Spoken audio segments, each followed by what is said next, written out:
Alors, quel lien gardez-vous avec vos interlocuteurs après le tournage?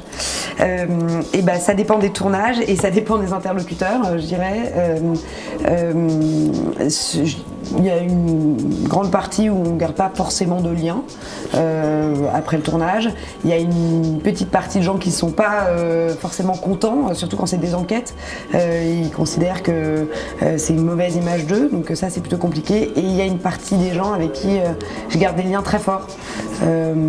Et ça c'est important, même des années après, on continue à s'échanger, à prendre des nouvelles, à se envoyer des messages, des liens Facebook. Je dirais que c'est une petite partie de tous les personnages qu'on filme, mais en revanche c'est des liens qui sont vraiment durables et forts. Comment trouvez-vous vos idées de sujets?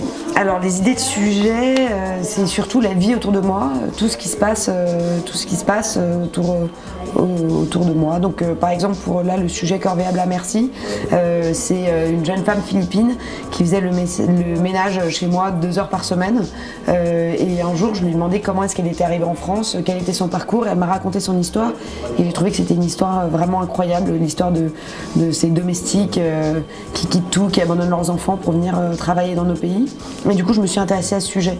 Et Graciane de Moutier, qui est la co-réalisatrice, elle, c'est en habitant à Hong Kong, elle a vu les femmes dans la rue le dimanche, et elle s'est dit, mais d'où viennent ces milliers et milliers de femmes et quelle est leur histoire?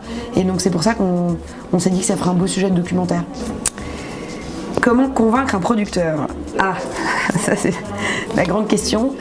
Comment convaincre le producteur? Le producteur, en fait, on lui envoie un pitch avec une idée. Et je pense que s'il trouve l'idée bonne, il la prend.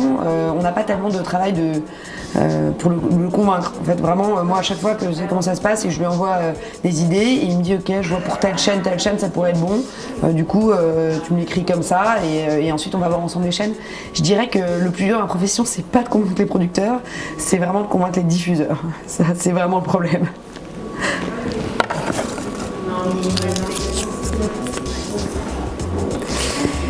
Quelle est la plus grosse difficulté quand on réalise un documentaire?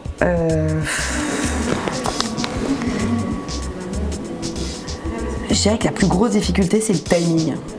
C'est-à-dire qu'on a finalement, on a assez peu de temps sur place.